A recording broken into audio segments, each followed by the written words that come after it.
Assalamualaikum warahmatullahi wabarakatuh. Waalaikumsalam warahmatullahi wabarakatuh. A'udzu billahi minasyaitonir rajim.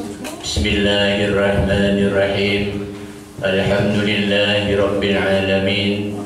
Wa bihi nasta'inu ala umuri dunya waddin. Wassalatu wassalamu ala asrafil anbiya wal mursalin. Sayyidina wa habibina wa syafi'ina qurrati a'yunina wa maulana Muhammadin wa ala alihi wa sahbihi ajma'in. La hawla wa la quwata illa billahil aliyyil azim. Bapak-bapak, ibu-ibu yang kami hormati, pertama-tama marilah bersama kita haturkan puja dan puji syukur kehadiran Allah Subhanahu wa taala atas limpahan rahmat, taufik, hidayah serta inayahnya semata. Kita bersama pada pagi hari ini diberi izin oleh Allah untuk dapat bersama-sama bermuajahah di tempat yang insya Allah mubarakah ini dalam rangka thalabul ilmi di dalam bulan suci Ramadan. Mudah-mudahan niatan kita bersama mulai dari rumah sampai di sini tempat insya Allah dicatat oleh Allah berupa amalan yang insya Allah dimakbul oleh Allah Subhanahu wa taala.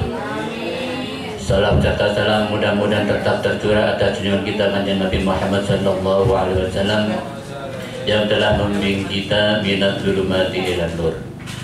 Bapak Ibu yang kami hormati, pada pagi hari ini walaupun ini bulan suci Ramadan dan memang kita amat sangat diperintahkan untuk membuat banyak kebaikan khususnya pada bulan suci Ramadan ini, kali ini saya akan menyampaikan satu hadis saja. Kalau banyak-banyak nanti waktunya nggak nutut, Ustazah Anis nanti tidak kebagian waktu.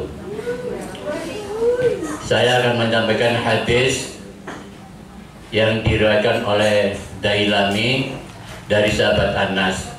An Anas radhiyallahu an Nabi sallallahu alaihi wasallam qala. Dari sahabat Anas, Rasulullah sallallahu alaihi wasallam pernah berkata, ini katanya sahabat Anas, idza aradallahu bihi ahli badi khaira, apabila kalian ingin Allah menghendaki keluarga-keluarga kalian mendapatkan banyak kebaikan-kebaikan, tentunya siapapun orangnya, baik itu orang yang kaya raya, orang yang papa hampa sekalipun, orang muslim, non muslim dan sebagainya, semuanya sama, tentunya kepingin bahwa keluarganya senantiasa akan dilimpahkan kebaikan-kebaikan dari Allah Subhanahu wa taala. Nah, kalau kita kepingin keluarga kita masing-masing mendapatkan limpahan kebaikan dari Allah, maka ada beberapa syarat yang harus kita penuhi bersama. Syarat yang pertama, faqahu fiddin. Ini lanjutannya hadis tadi. Faqahu fiddin, yaitu keluarga itu berusaha untuk memahami agama. Jadi keluarga itu berusaha untuk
yang muda menghormati yang tua.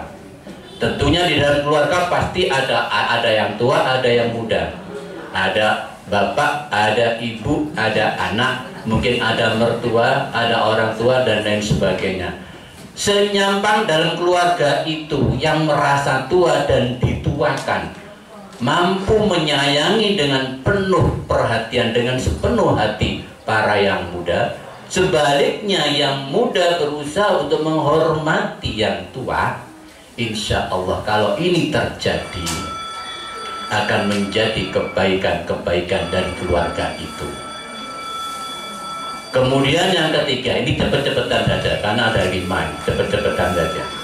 Yang ketiga, warazaqakumullahu fi ma'isyatihim, mencari rezeki Allah untuk memenuhi kehidupan keluarganya.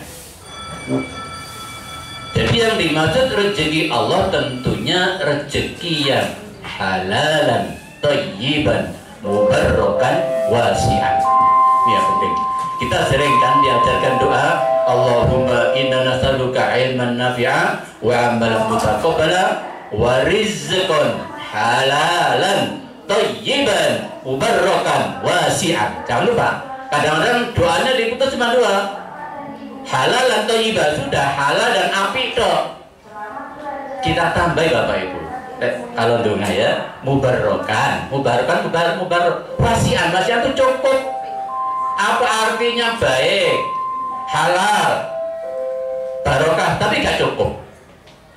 Ya, makanya kalau saya pribadi doa itu 4 itu. Jadi halalan, thayyiban, mubarrokan, wasian. Nah, wasian itu artinya cukup luas, banyak ya. Makanya mohon maaf, saya ini kerja seorang diri, tapi insya Allah cukup terus. Walaupun hanya anak kerja, dulu anak masih 2 ya, tapi insya Allah cukup. Saya tidak pernah punya hutang yang macam-macam. Operasi hampir tidak pernah pinjam, hampir nggak pernah, tapi ya juga pernah sih ya. Karena saya selalu berdoa semacam itu. Saya yakin Allah pasti akan memberi kalau kita memang berdoa. Jadi Bapak itu trik saya ya, dulu ketika, ya bukan dulu sampai sekarang, kalau saya mau berangkat ya saya pamit pada istri saya, mohon maaf, wahai dindaku tersayang, sebelum cipika-cipiku ya, wahai bundaku, dindaku tersayang ya, Kanda mau berangkat kerja nih ya, doakan deh. Nah, makanya istri saya begitu, maksudnya abang apa sih? Ya gini loh, nanti kalau saya sudah berangkat kerja, tolong sebelum kerja macam-macam sholat duha yo. Karena dalam perdoaan doanya Allahumma ingkana rezeki bisama fajilhu, ya Allah apabila rezeki sama saya di atas langit turunkanlah. Wa ingkana bil ardi fakhrijhu, apabila masih di dalam bumi angkatlah, keluarkan, angkatlah. Wa ingkana ba'idan faqaribhu, apabila jauh dekatkanlah. Wa ingkana haraman fatahhir, apabila itu haram sucikanlah. Nah itu kalau kita bayangkan, saya berangkat kerja, terus istri doa gitu dengan sungguh-sungguh, insya Allah rezeki yang saya dapat halalan thayyiban mubarrakan wasi'an. Nah itu ya. Kemudian yang keempat, wa qasdal nafaqatihim. Ya, yang keempat wa qasdal nafaqatihim, berhemat di dalam manajemen pengeluaran. Nah ini yang banyak orang-orang ini tidak berhemat. Hari raya banyak orang tidak berhemat. Nuruti riya ya, puasa banyak orang tidak berhemat ya. Hari raya itu 1 juta cukup, tapi 10 juta juga tidak sisa. Ya kan? Hari raya 1 juta itu cukup dengan berhari raya. 10 juta juga tidak akan sisa. Karena seberapapun cukup. Kalau kita kebutuhan cukup, kalau keinginan tidak tahu lagi. Nah, gitu ya. Termasuk gini, puasa itu kalau saya mohon maaf di keluarga saya, kalau saya puasa ini tabungan saya semakin banyak karena makan saya cuma 2 kali, biasanya 3 kali. Dan istri saya larang, jangan macam-macam ketika buka. Ojo nggak kolok, kolang kaling, apa itu gak usum biasa ya teh tok wis, baru buka ora popo. Memang intinya itu kita belajar sederhana. Poso-poso kok balas dendam, pom poso ono petik rawon ya. Bukan danang gulai, sate, ya Allah, iki balas dendam mau petani apa cukup nih, ya berhemat. Ini perintah Rasulullah, ya kita berhemat kapanpun, sesuai kebutuhan saja lah. Ya bolehlah sekali-kali makan sate gulai, masa nggak boleh sama sekali, tapi ya jangan terlalu berlebihan. Jadi saya insya Allah sangat sederhana sekali. Kalau jenengan tahu saya buka, waduh kok melas ya gitulah memang. Bukannya nggak bisa beli, mohon maaf bukan nggak bisa, tapi memang saya larang untuk beli macam-macam. Sudah kita niatnya puasa ibadah. Ayo kita sudah makan seperti biasanya, biasa tahu tempe. Kadang-kadang ayam ya mau ayam saja, goreng cukup sudah. Kemudian yang berikutnya adalah wabasyaruhum uyubahum fayatubu minha. Kemudian di keluarga itu senantiasa berusaha untuk metani introspeksi tentang kekurangan-kekurangan yang ada pada diri keluarga itu, dirembuk bersama. Kadang-kadang kita itu tidak mau berembuk bersama, ya udahlah nggak saya sebutkan, pokoknya benda yang mahal. Perasaan saya ini seneng, ini seneng dan pasti dipakai, wah betapa senengnya nyoba. Begitu saya belikan datang, apa ini ya? Ya, itu sampai macam-macam. Sampai sekarang nggak dipakai. Karena eman mahalnya, tak pakai engkau rusak. Nah, akhirnya nggak dipakai. Eman, yaitu contoh yang paling gampang. Ya, Bapak Ibu, sebagai penutup, bentar Banis ya, kurang 3 menit Banis ya, sebagai penutup, ya. Bapak Ibu, malaikat ini paling tidak senang dan paling amat jengkel terhadap 3 golongan ini. Yang pertama, ini coba diingat-ingat untuk saya juga ini. Malaikat amat sangat tidak senang kepada golongan orang yang pertama, suami dan istri yang selalu bertengkar. Ini jelas ini. Kalaupun ada rezeki, rezekinya tidak akan barokah. Pokoknya kalau yang di rumah itu senangannya padu, piring, melayang dan lain sebagainya, ini tanda-tanda bahwa malaikat akan menjauh. Malaikat Mikail yang bagi rezeki ini jengkel banget. Kira-kira rezeki ini diuncal. Wah, iki wong gila nih, tak uncal rezeki. Tetap tak tapi tak uncal. Dalam arti rezekinya tidak akan barokah. Ya jadi kalau punya istri, punya suami, ya harus saling mengalah gitu loh ya. Saling mengalah. Ya saya ini pernah dinunuti adik saya bertahun-tahun, diselidiki sama adik saya. Saya tuh heran sama Mas Imam Mbak Indah ini. Aku orang tumon tukaran, lu gak apa tukaran. Ya. Kalau ada ketidakcocokan, ayo kita rebut bersama, itu loh. Jadi yang ngomong, adik saya sendiri pernah ikut saya yang ragil gitu. Ya saya menyekolahkan. Dia bilang, saya heran. Saya ikut di sini sudah 5 tahun, tidak pernah kok dengar Mas Imam dan Mbak Ida itu tukaran, tidak pernah. Katanya loh, saya juga, padahal saya juga ya biasa-biasa saja. Tukaran tak diopo.